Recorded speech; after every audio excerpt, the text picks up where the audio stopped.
So today we are going to discuss about the fluorescence microscopy. Last few classes, we discussed about what is a light microscope and application and advantage and disadvantage and a different type of techniques. So today we are going to continue with the light microscope, but with a special technique that is, if you can use, you can able to do, the different results other than the structure. So in general, even last class, we discussed about, the common methods for detecting a particular protein of your interest. Not only, this for any important, the structural analysis all built up of, different proteins, amino acids, enzymes. There are so many other, elements, structural, built up is all based on these, biochemical components. So, for example, if you're really interested to study about a particular protein that is involved in your study or in the biopsy lab or any other, laboratory, to see what is that, the concentration of particular protein in, diseased or malignancies or tumor compared to healthy or immunocompromised or any other drug resistance or any infections. So anything when you compare, between the two, healthy versus other means, then you have to determine, first you have to determine what's the concentration of protein in the particular cell type where which you are going to study, also the total protein concentration, so that you can subtract and see what is the particular protein expression or concentration when compared to the total proteins. So this ELISA and that does not tell you how many proteins or total proteins in the cell types or cells, which is expressed. So that if you really wanted to study that, then you can go for gel electrophoresis that will gives you the number of proteins you can calculate. And also, if you really want to know exactly the molecular weight of your protein and also detect exactly where it is, then you have to do the Western blot analysis that will tells you, your protein molecular weight and other. Then if you really wanted to purify your protein from among the total protein, then you go for, chromatographic techniques. And there are several chromatographic techniques. One is like a immunoprecipitation, or based on the size of the protein, or then you have to go for affinity column chromatography. So there are different techniques, in the chromatographic, you can purify your protein. So now you purified your protein from the tissues, among other proteins. So now you wanted to characterize. So why do you want to characterize that protein? Because, you wanted to compare this with the healthy tissues, right? If there is any mutation or if there is any, structural changes, or because, in tumor cells or infections or any other means, how this protein concentration affects, how the protein's structural changes how other single nucleotide polymorphism or any polymorphism, that is a particular nucleotide changes that will alter the structure of that particular protein or function of the protein. So this will all you can do based on all these techniques, like X-ray crystallography, NMR. These are all gives you the structural analysis. So one thing that you done all these experiments in the tissues. So when you collect a tissue, a particular, it's either from any organ or any other area of tissues, this comes from the collected tissues from biopsy or cell line or anything, but you do not know exactly where these proteins are expressed within the cells. So you need to know that, right? So how the proteins are affected the structure of the cells, or how it is interacted with the other proteins that will change the or alter the morphology of any cells. So if you really wanted to study that kind of informations, you had to go for fluorescence microscopy. So that is what not only just this, but we will discuss about the other important aspects of the fluorescence microscopic techniques.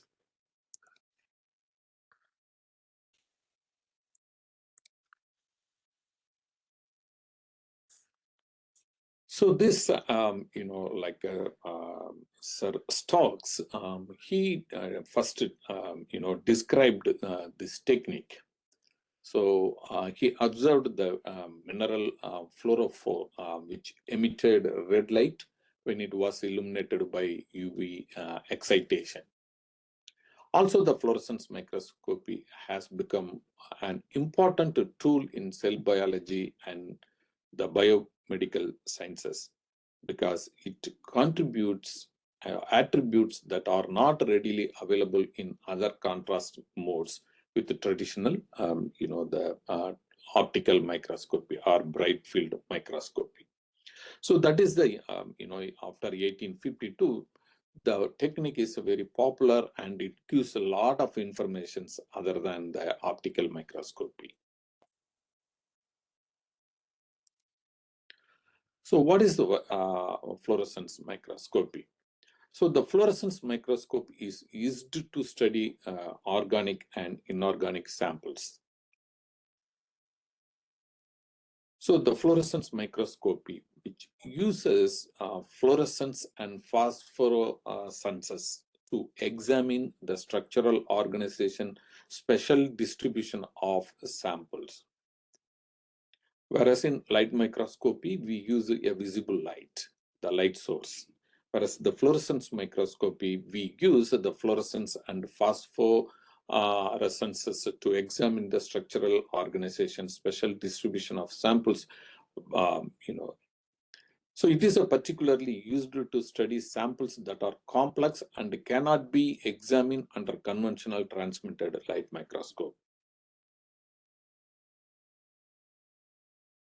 So the fluorescence and phosphorescences. So, like many dyes, many, fluorophore, that all we conjugate that to the antibody to detect the particular protein of your interest.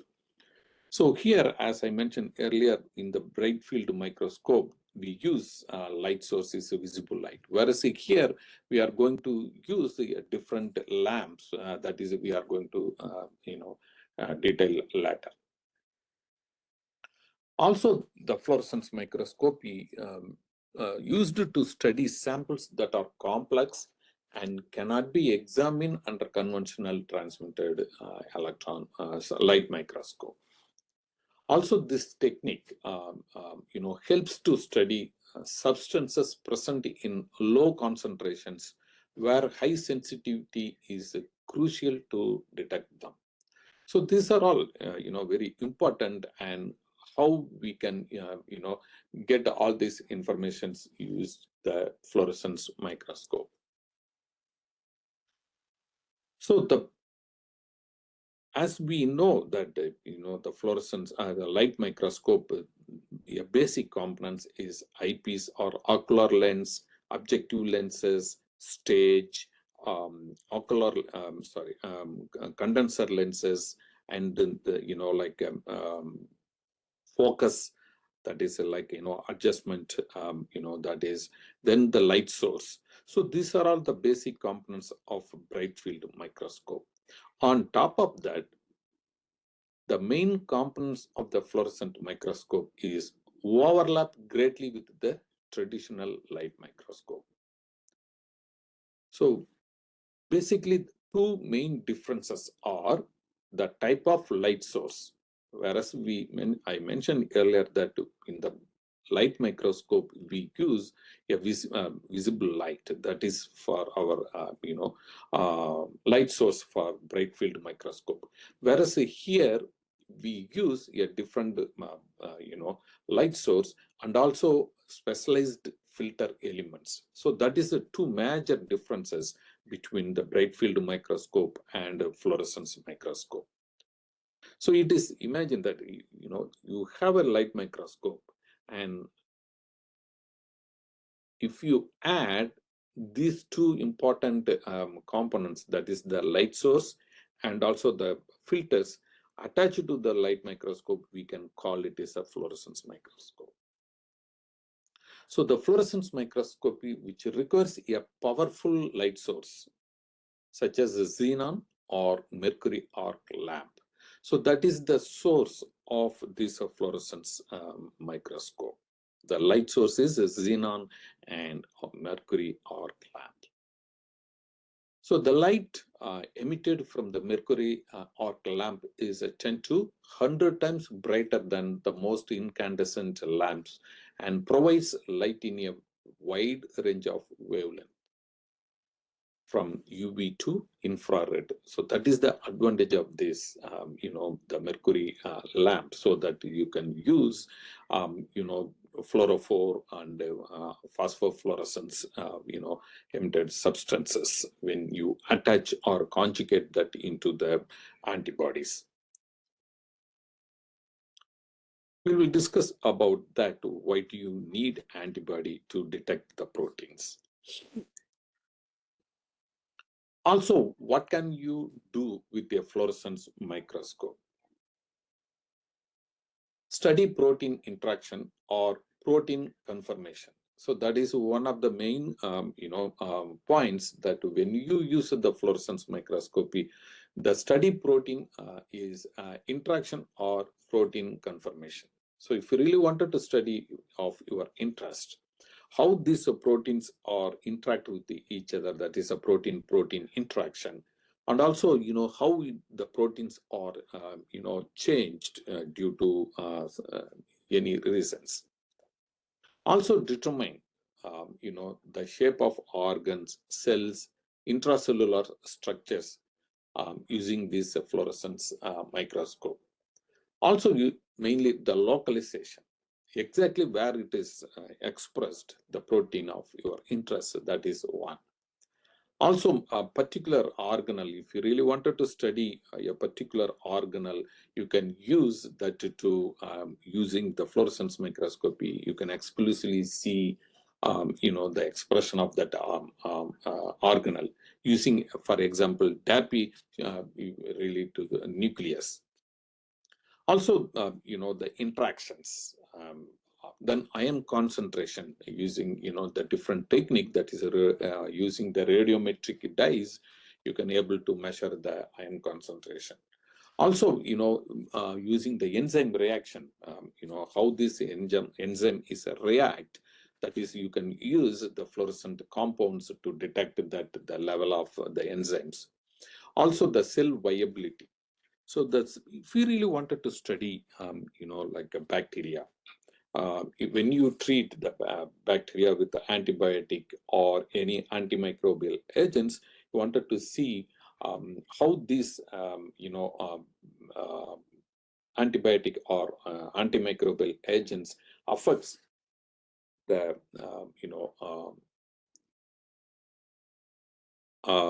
whether it is kill the bacteria or not. Also, whether it changes any, surfaces due to, the antimicrobial activity, whether it is a shrink or is it the membrane is a disintegrate. So these kind of studies you can able to use the cell viability assay. So that is another important aspects we can able to do with the fluorescence microscopy. So the goal of this fluorescence microscopy is to localization or the fluorescence techniques. The antigen in the cells requires a simultaneous preservation of structure and antigenicity. So the main goal of this study is, this technique, the antigens, that is the proteins or other, things, the cells which requires preservation is very, very important. We already talked about the preservation in the structure. We mean to fix the, structure of this, any organs or tissues. Same time, we have to preserve the antigenicity. That is also very, very important. Also, it makes possible to visualize the structural, molecular, and distribution of specific cellular components within a cell in their in vivo positions.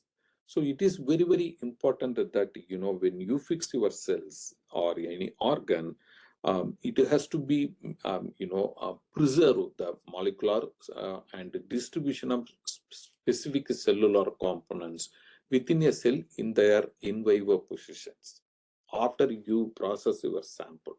That is the most important thing, along with the structure integrity.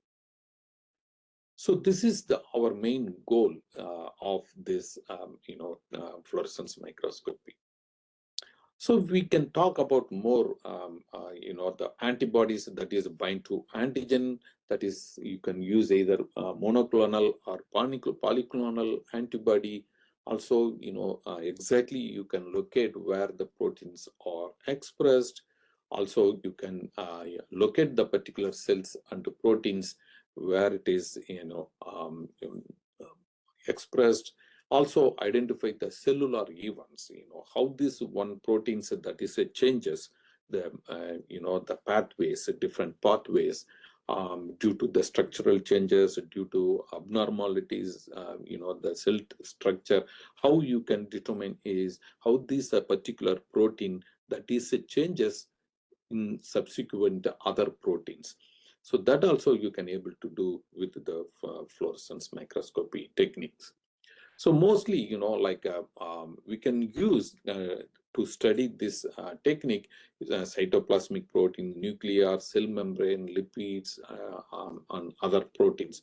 You can able to do study all these, different components using these fluorescence techniques.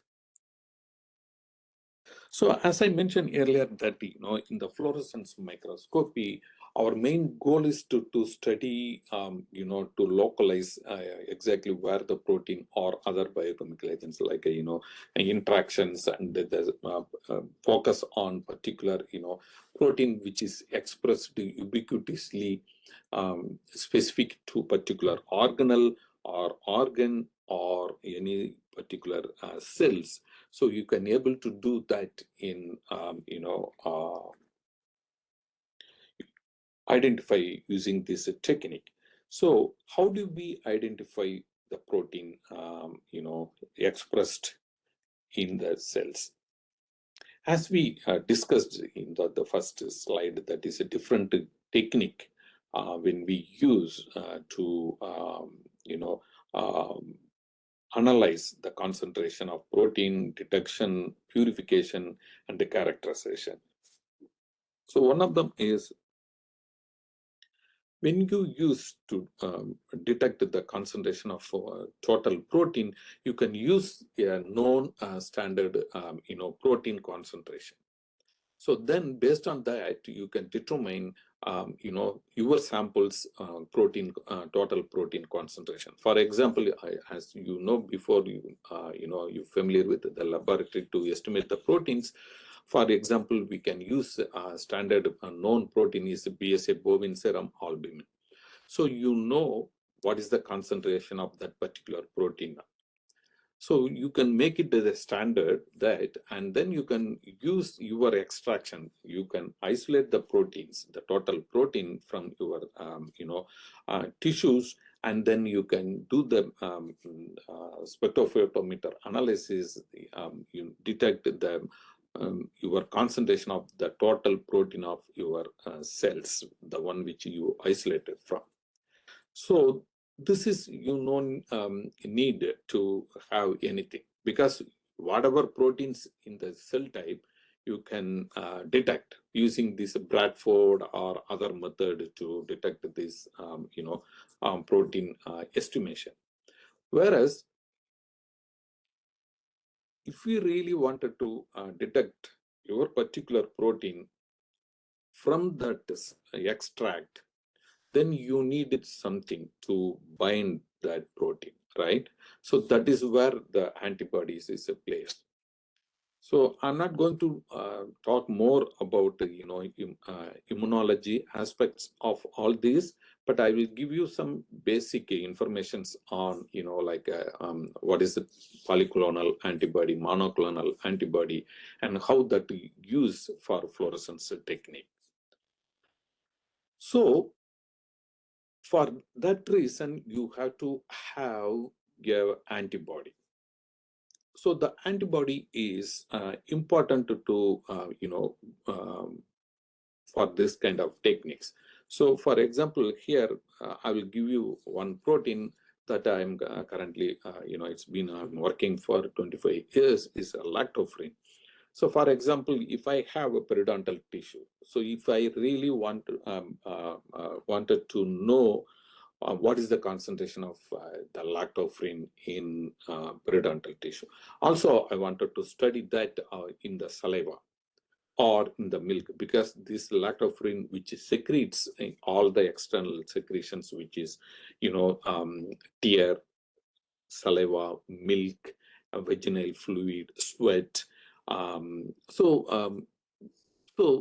serum. So you wanted to study about, the protein concentration. So for example, when I collect the periodontal tissue, I wanted to study healthy versus, periodontal disease patients, what is the concentration of that particular protein of my interest. So that means if I need to find out the concentration of lactoferrin, then I need an antibody that is, recognized to the particular protein. So how do I make the antibody for my particular protein of interest?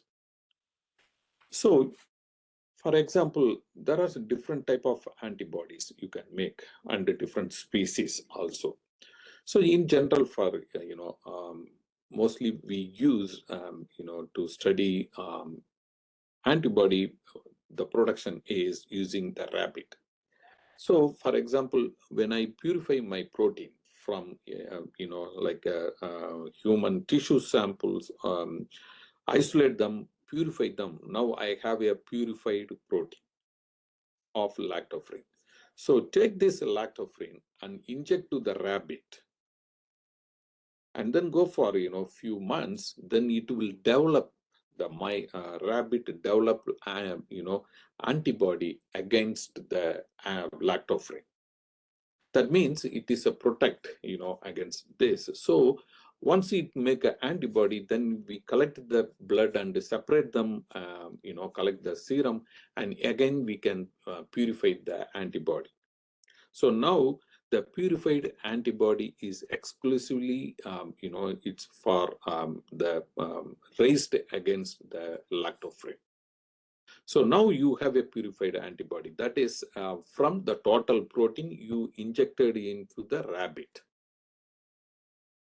Or sometime what we can do is, instead of go for purification and characterization, that will sometimes changes due to some other chemicals and methodological difficulties. We can make the antibody with the peptide.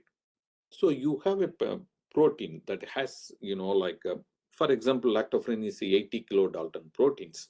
So we have to find out the region which has antigenicity. So find the region of a small fragment of the protein and make as a peptide. Then you can inject this peptide into the rabbit, and then the rabbit again develop antibody against the peptide, and then you can use that antibody for our study. So this is like you can make a antibody from this. Also, we can discuss about what is the monoclonal antibody. So this is one of the common method to produce the antibody. So that is the, because this antibody is produced against the whole molecule of lactoferrin. So that means this protein has multiple epitopes on any one antigen. So this when you make or produce an antibody against the whole protein, so the antibody has multiple epitopes. Okay, so the serum obtained contains a heterogeneous mixture of antibodies of different affinities. So when you make it this kind of antibody, so when you collect this antibody from the rabbits or any other sources, which has, sometime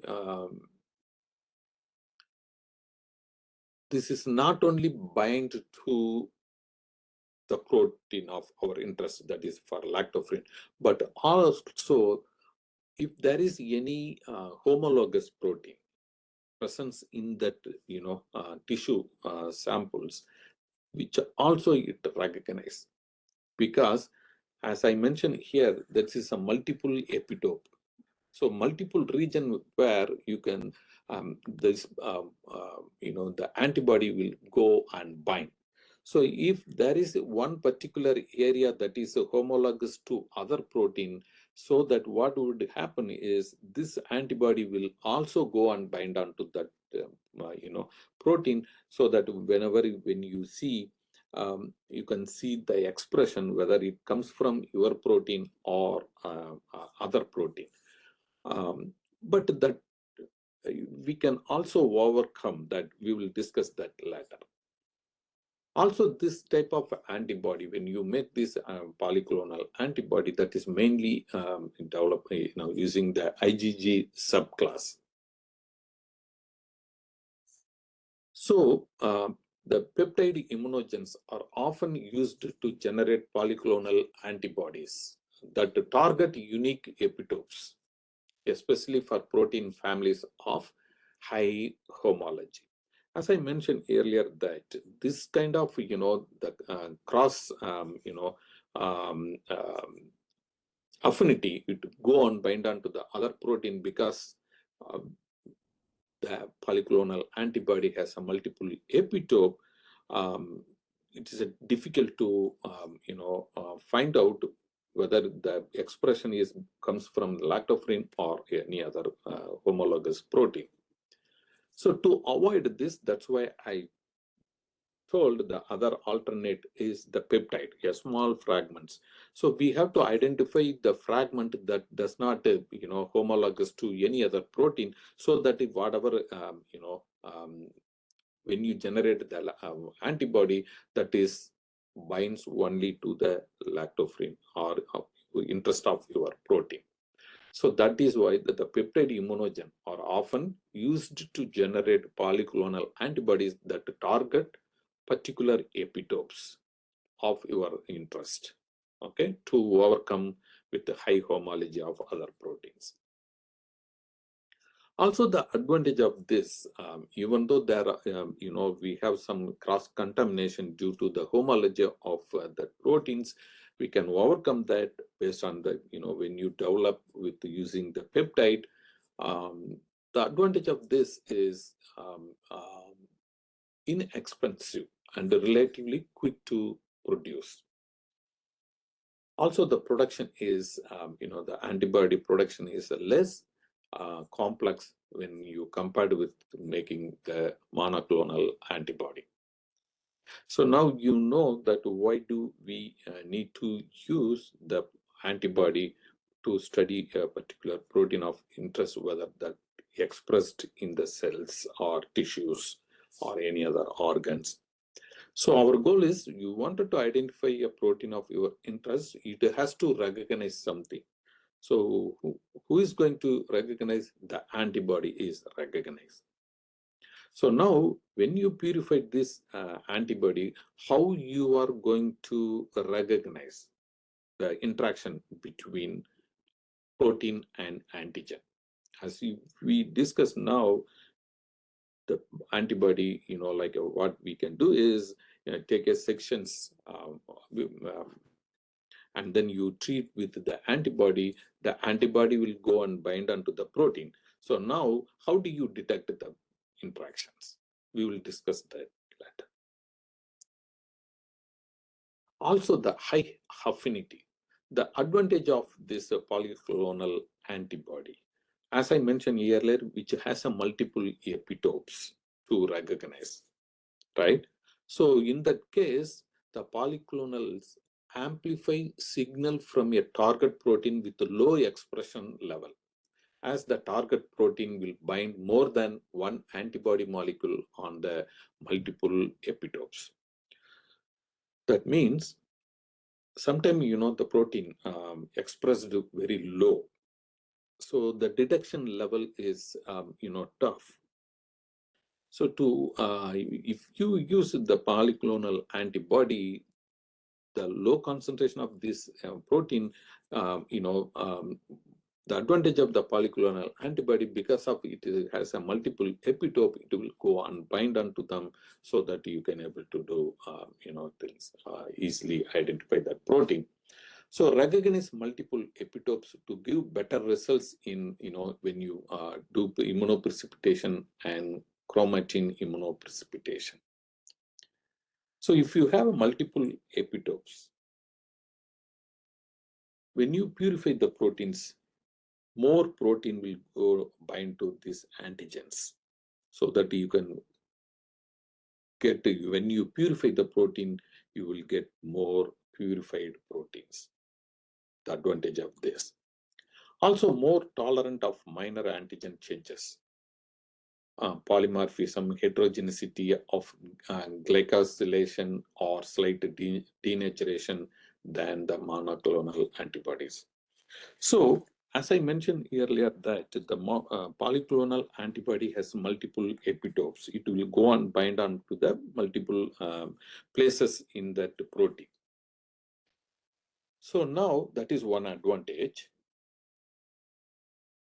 Then our goal is, we wanted to study the protein, changes, because one is the concentration is low, maybe, or maybe due to the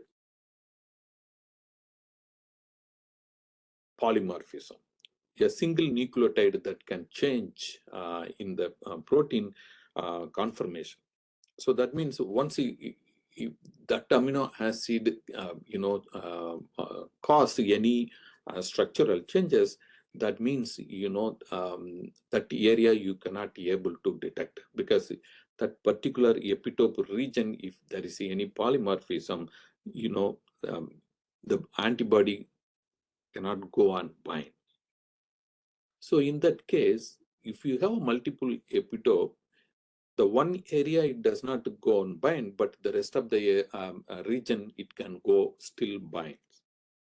So that make easy to detect the protein if there is any conformational changes due to glycosylation or due to polymorphism, or due to single nucleotide polymorphism, heterogeneity, or due to some changes. So this is another advantage of the polyclonal antibody. Also can identify proteins of high homology to the immunogen protein and can be used to screen for the target protein in species other than that of the immunogen. So here, usually the antibody, when you raised, in the human protein, right? So for example, when I make a protein purified from human saliva or human milk, mostly this, the human lactoferrin is homology to other species, like, all the mammals. All the mammals have the lactoferrin in milk and saliva, but the homology is, not greater, but some, like bovine, it has a more, I think more than 50% is a homology, and like other, species also, which has the homology. So if I have an antibody that is raised, from the human lactoferrin, if I wanted to study this kind of study in bovine or rat or mouse, still I can use this antibody to detect the lactoferrin of the other species, because there are some homology region that is similar, in human as well as in the rat or rabbit or any other mammals. So that is another advantage. You no need to go specific antibody to all the species, so that you can save the money and time, less things. So that is another advantage. If you have a more polyclonal antibody that can also detect, other species that is homologous to this protein. Sometimes because of denature, if we denature the protein or any conformation changes, also the better choice is polyclonal antibody than the monoclonal antibody. Also, the chances of binding this antibody to that particular protein is more robust, because there are multiple epitopes. There is more chances to bind, and we can, confidently say that these proteins, the antibody, efficiently bind to the particular protein of our interest.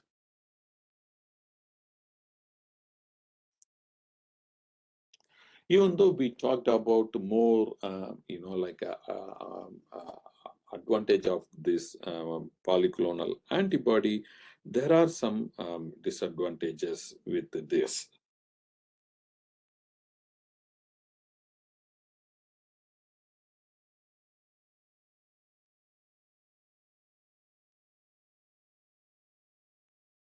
So, what is the disadvantage then? We talked so far with advantage of this antibody. One is, the prone to batch variability. Because if you want to make this antibody, every time either you have to go purify the protein, the purification, there are a lot of chances to, the contamination or the purity or any denature or something will happen every time when you purify. Also, when you inject the protein, the response of, protein, the response of the immune reaction is also different. So that is also gives you some, the antibody quality. Also produce a large amount of non-specific antibodies, which can create a background.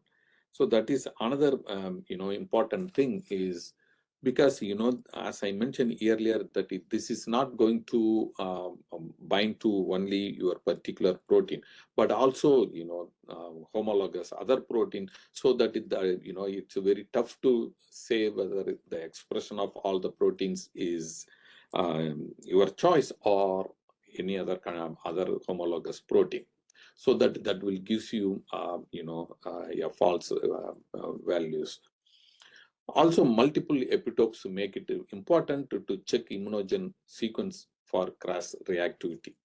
So that's another, multiple epitope make important to check immunogen sequence, for cross reactivity. We can find out to overcome how this, which area of, epitope is cross react and homologous to other proteins.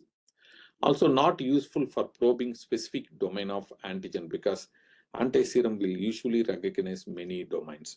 So when you make this protein, it cannot recognize only one epitope, because it make all the regions, right? So this will go and bind to all the areas.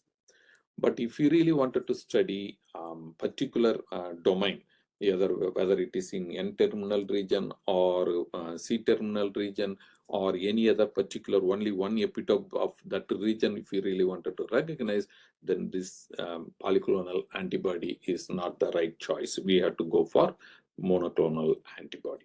So this is, the pros and cons when you use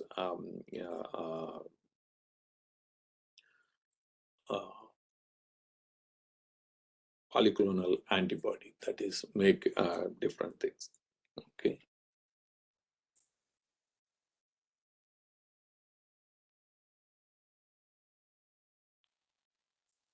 So next is monoclonal antibody. So so far we discussed about the polyclonal antibody.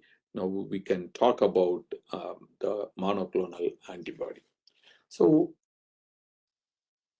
the monoclonal antibody is have a high specificity to detect only one epitope on the antigen.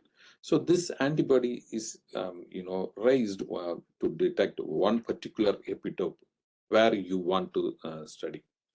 So so that when we make this, you have to choose the area, the region where you wanted to select, so that during that time you have to check that region is not found in any other proteins.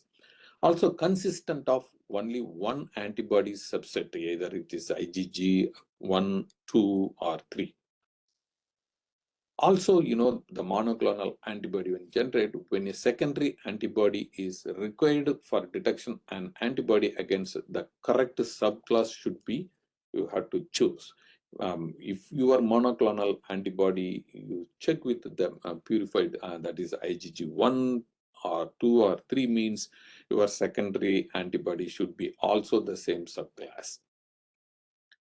So this is, we don't want to go deep how we produce this, but the production of this antibody is required advanced technology.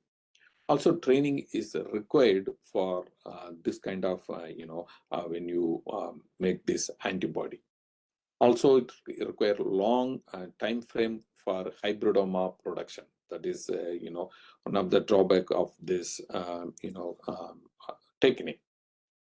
So the hybridomas are, advantages due to the constant and renewable source once you create it. And all batches will be identical, increasing the consistency and the standardization of experimental procedures and the results. So that is one of the advantage with using the monoclonal antibody is this: once you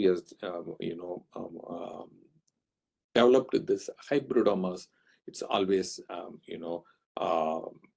identical. Also, this monoclonal antibody detect only one epitope per antigen, that is protein. So this has the following advantage. One is you will get only less background when you staining of the sections or cells. Especially detecting one target epitope means they are less likely to cross react with other homologous protein. So the cross reaction you can avoid, and also whatever expression in the protein in the cells, it's exclusively from the target protein. Also, due to their high specificity, the monoclonal antibodies are excellent as the primary antibody in an assay and will often give significantly less background when you use the fluorophore or other staining method than the polyclonal antibody. So the homogeneity of monoclonal antibodies is a very high relative to monoclonals. If experimental conditions are kept constant, results from monoclonal antibodies will be highly reproducible between the experiments. That is another advantage of this monoclonal antibody if you use, whenever you do the, the experiment, the results from this technique will be highly reproducible between your experiments. High specificity makes them extremely efficient for the binding of an antigen within the mixture of related molecules, such as during affinity purification. So when we use the monoclonal antibody when affinity column chromatographic technique to purify the proteins, if there is any other homologous protein still there, if you use this will go and bind only your protein of your choice, so that you will efficiently purify the protein of your interest without any contamination.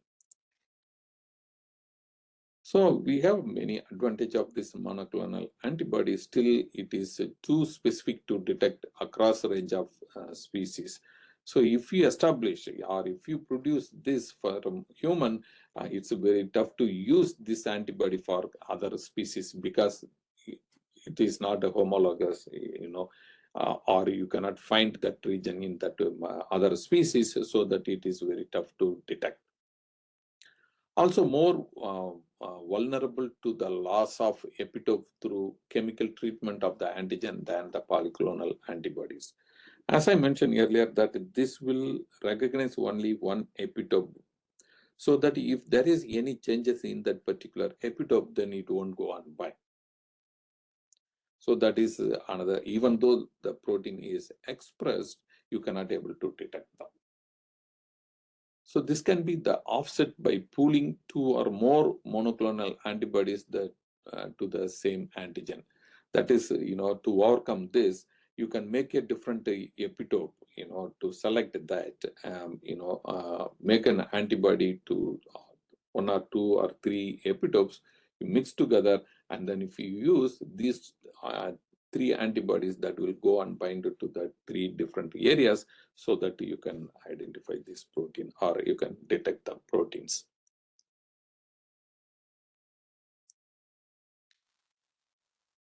So the comparison between, the summary of this monoclonal antibody versus polyclonal antibody. So the polyclonal antibody, inexperienced to make this when compared to the monoclonal antibody. Also, the polyclonal antibody required, not much, skills to make this one. Whereas, monoclonal antibody, you need a required, training to learn the technology to use. Also, the polyclonal antibody relatively quick to produce when compared to the monoclonal antibody, because the hybrid must take a relatively longer time than to produce. The polyclonal antibody generate a large amount of non-specific antibodies when compared to monoclonal antibodies, which generates a large amount of specific antibodies. So the polyclonal antibodies recognize multiple epitope on any one antigen when compared to the monoclonal antibodies that recognize only one epitope of an antigen. Also, the monoclonal antibody can have batch-to-batch variability, whereas once a hybridoma is established, the monoclonal antibody constant and a renewable source. So this is the basics of the antibodies which we are going to use to detect these protein expression in given samples.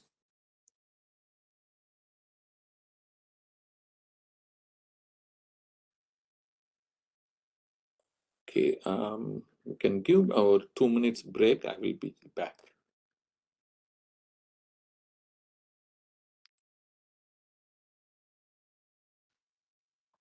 Okay, so far we discussed about what is fluorescence microscopy and what is the advantage of this technique, and how the monoclonal polyclonal antibody is important, and its advantage and drawbacks. So the next is we are going to talk about more on these two antibodies. So what how we can use this for fluorescence microscopy. So now we know that these antibodies we are making in different species, rabbit, rat, or goat, or any other species. It is against what antigen the antibody was raised. Is it a monoclonal antibody or polyclonal antibody? So when you are doing any experiment, before you are going to buy from the seller, you have to make sure whether you are going to buy monoclonal antibody or polyclonal antibody. Also, how these antibodies are made and what species that are produced. So then only you will have to use the secondary antibody for these reasons. Also, if it is polyclonal antibody, in what animal it was produced in, that is more important. Is it a crude anti-serum, or it is isolated IgG fraction, or affinity purified antibody? So as you know that the monoclonal antibody, we use a hybridoma and produce this, whereas here this antibodies we raised from different species, and we need to know and what serum that is, a crude serum or purified IgG, or when you purified that antigen using affinity column chromatography. So if you use the polyclonal antibody, you have to get the pre-human serum, whether if it is available. So you can use this for a positive control. Also, you have to know what titer have been used previously. For example, Western blot or any other ELISA technique that will, give you a reference that, what concentration of the antibody, which will be essential to go and bind to the protein. Also, of course, you need to know the concentration of, the antibody before when you use. So these are all very, very important to know before you start working on any antibodies. So what are all the conditions you have to know before you start your experiment? One is selection of antibody. Then you have to go for the process. So in the fluorescence microscopy technique, the one which you are going to use, the sample is the same when you process for the bright field microscopy, the light microscopy techniques, all the fixation, dehydration, infiltration, embedding, sectioning, all is the same. The same material you are going to use for the fluorescence microscopy. Or you can, one is a chemical fixation, the other one is cryofixation. So the cryofixation is you can fix the liquid nitrogen and then you can section, and then the next step is staining. That is we are going to use. We will talk about that later. So the fixation is, the definition is to freeze the cell or the tissue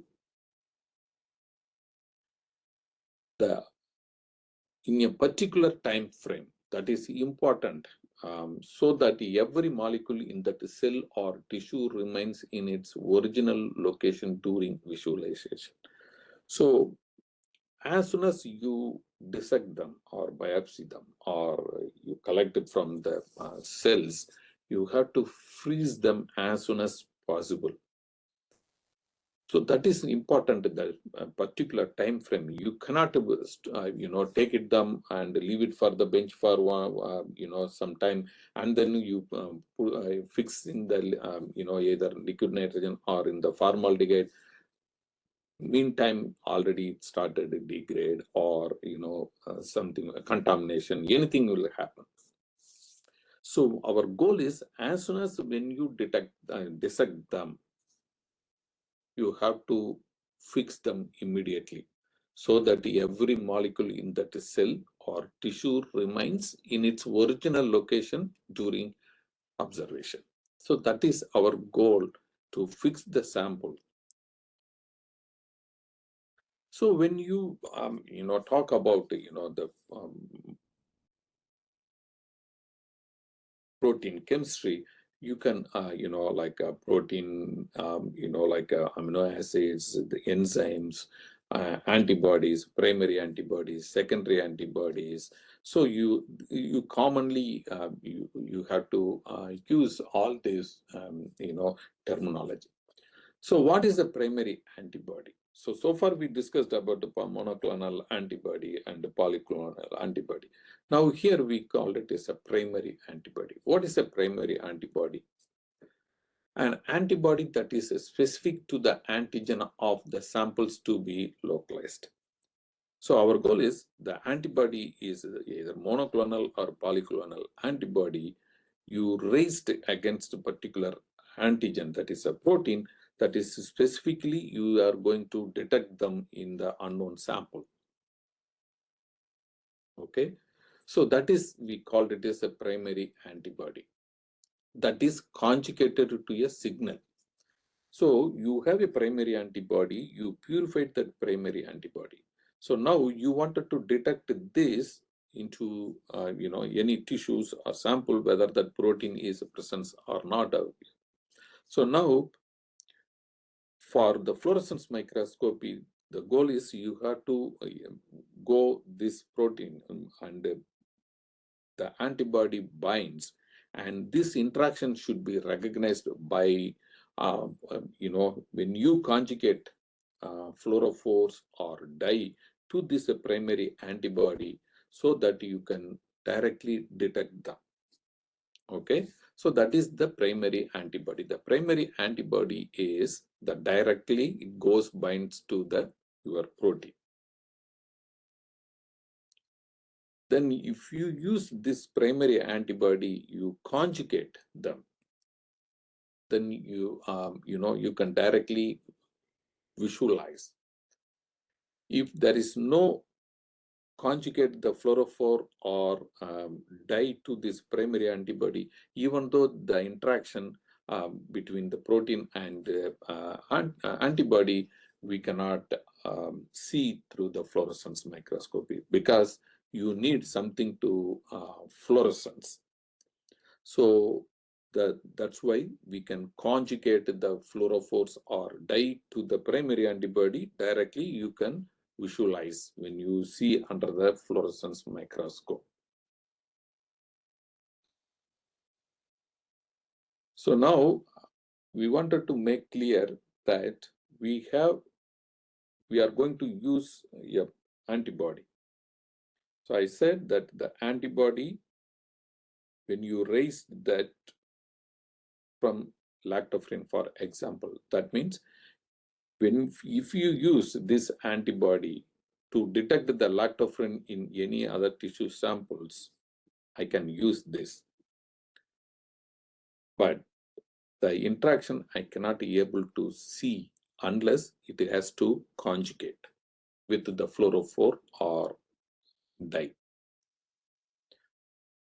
In general, the laboratory we can use we purchase primary antibody to work on different techniques. For example, ELISA, Western blot, or any other enzyme assay. The best choice is it should not conjugate with any fluorophore or dye. Just we can purchase the antibody as it is, so that I can use this antibody for different techniques. As mentioned earlier, ELISA, or you want to estimate the protein concentration, or if you want to do the Western blot, or you wanted to use for fluorescence microscopy, anything you can use this antibody. But if I conjugate the fluorophore or dye, which is exclusively you can use only for the fluorescence and related microscopy. So that is the advantage and disadvantage. If you buy a antibody that is already conjugated with the fluorophore or dye, directly you can incubate your sections or sections and incubate this, and then you no need any other secondary antibody. Directly you can go and observe under the fluorescence microscopy, and wherever the protein is expressed you can see the fluorescence, because already the antibody is conjugated with the fluorophore. If you treat the sections without conjugate, you cannot see any fluorescence because there is no conjugation or So if I treat the sections with the primary antibody that does not conjugate with the fluorophore or dye, then how can I detect the interaction between the antibody and the protein? So we can use a secondary antibody to detect the primary antibody. An antibody that recognizes a primary antibody usually always is conjugated with the signals. So the secondary antibody is we can isolate IgG from the same species which we produced the antibody, so that this will recognize the primary antibody. So that is the secondary antibody. So the secondary antibody conjugate with already with the fluorophore or dye. So the secondary antibody will go and bind to the primary antibody. Then you can go, see under the fluorescence microscopy. Now you can, see the fluorescence wherever the antibody is binds to the protein. So that means the important is the primary antibody. Without conjugate, you cannot detect the interaction between the antibody and antigen. If you have a conjugate, the primary antibody with the fluorophore and dye, you can able to see the signals. The purpose of the secondary antibody is, if there is no primary antibody conjugate with the fluorophore or dye, then you can use the secondary antibody to recognize the primary antibody, the secondary antibody already conjugate with the fluorophore or dye. So that is the advantage of the using the secondary antibody. So usually, the antibodies are concentrated one when you purchase. So you have to dilute them in appropriately the working concentration. You can need to know. You can do the pilot study or reference with the previous studies so that you can utilize the based on that. So, like if you are familiar with the, Western blot analysis, you can use, the blocking so that, the avoid the other, prevent the, cross reactions. So, how we can use this is block this is commonly we used like a bovine serum albumin with low concentration added detergent along with this or non-fat milk you can use. So this will have a sticky sites that might allow non-specific binding of antibodies. So that is to block that one. Also, the primary antibody exposed to excess of antigen to remove any labeling. That is also we had to make different controls. Because as I mentioned earlier, how we can able to, make sure that your antibody works. You need to have a controls. So for that reasons, you have to work on, one control should be no antibody. That is the regular sections. The other one is you incubate your sections with the antibody. One is no, without one. Then the primary antibody without labeling.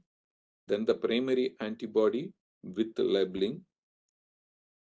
And then if you really wanted to use the secondary antibody, that also you can make sure that there is no secondary antibody, and then the no fluorophore or dye. The other one is secondary antibody, also conjugate with the fluorophore or dye. So now you have to check, different combination to make sure that your antibody that is like a conjugate with the fluorophore or dye is binding to this. That is the results you are getting.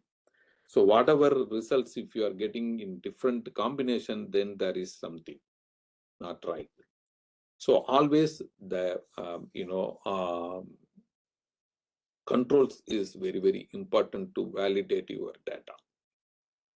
Because you are going to deal with a different very sensitive matter. That is, for example, you are treating a patient based on whatever results you are providing to the clinicians or dentist.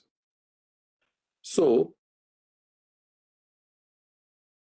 if there is no conjugate or fluorophore directly when you use primary antibody, if you see in fluorescence for some reason, then there are some error or there are some contaminations. So like always make sure that the different controls is make sure that the combination, the one which already we discussed, should be only see the expressions. Also the antibody, the pre-immune serum, before you inject your you inject the protein to the rabbit or any other things to make the antibody, you have to collect the serum from the species, so that you have to make sure that there is no any auto antibody already produced in the system. If that is the case, then whatever your antibody you are getting from the species is, you don't know whether that comes from your protein or comes from already existing antibody. So we have to make sure that, also to validate your data. So with this, I can stop now, and we will continue next week. I will, yeah. If you have any questions so far, please let me know.